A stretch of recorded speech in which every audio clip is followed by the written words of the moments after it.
Hey everyone, in this video I'm going to show you how to use a knife. I'm always encouraging people to cook at home, but what I see is safety and efficiency is lacking. So I'm going to show you how to cut really safely and how to reduce the time that you spend in the kitchen by half. I'm going to show you how to cut a zucchini today, but know that you can use this technique to cut absolutely anything. Let's go over a couple of things first. The first thing you want is a very sharp knife. You want a board that's not going to move, so you can put something underneath the board so it stays nice and steady. Coming back to the knife, I use these Kiwi knives and I just get them from the Asian grocer. I've used these since I was an apprentice chef, and the blades are really thin and they come really sharp. Another thing you'll need is a diamond steel, and you want to just use this every time you cook. Before you cook, just kind of hone the knife. Call it honing the knife. So just keeping it sharp by doing strokes. I'll just show you here. So you go from the base of the knife, you draw a line all the way down to the tip, and you want to try to maintain the same angle on both sides. Tend to do about eight or so strikes on each side. Make sure you keep it nice and even as well. All right, so we've got our knife nice and sharp, we've got our chopping board, and we've got whatever we're cutting. The biggest problem that I see is people putting their hands out like this and their fingers are all in the way and they're just kind of wildly chopping, and it freaks me out when I see it, and also it just would be really slow as well, so you're just really trying to not cut your fingers off. I'm going to show you this technique. It's called a pinch grip. So you pinch whatever you're cutting, you're going to tuck your fingers underneath like this. And you can see then that the knife is going to sit on your fingers right here, but the tips of your fingers are always tucked underneath. So regardless if you're doing this action here or you're chopping straight down, we're always running straight down this thing. I'm going to go a little faster today as well.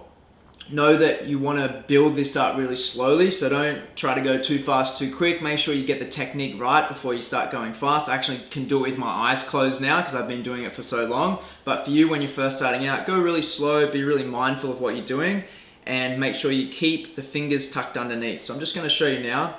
With whatever you're cutting, if it's rolling around, if you're a beginner, you might want to cut it in half so you get a flat surface. I've got this here so I can show you. So I've got another zucchini here that I cut in half, so you can see that it might be a little bit difficult for you if this is rolling around, but if you cut it in half, then you can get these little half moons, and it could be a lot safer because it's not going to roll around.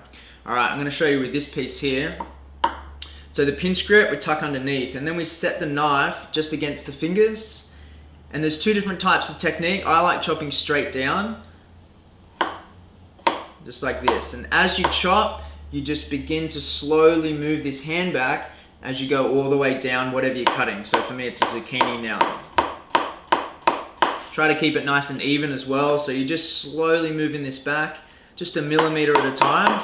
And again, yeah, you can start to go a bit faster once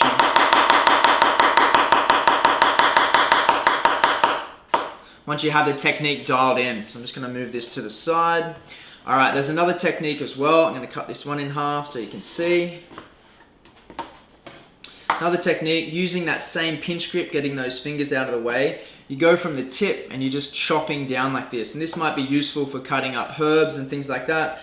So we're just chopping straight down. So this is another method. I'll show you from the side as well so you can see. Another method of just pivoting from the tip of the blade all the way down to the base. You end up with the same result. I find chopping straight down a little bit more fast and efficient.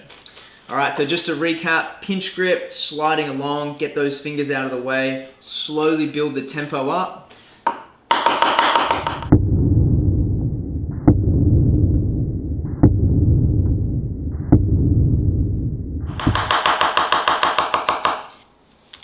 There you go, a cutting technique that's going to absolutely halve your time in the kitchen. If you have any questions, please leave them in the comments below or send me a message, and I'll see you next time.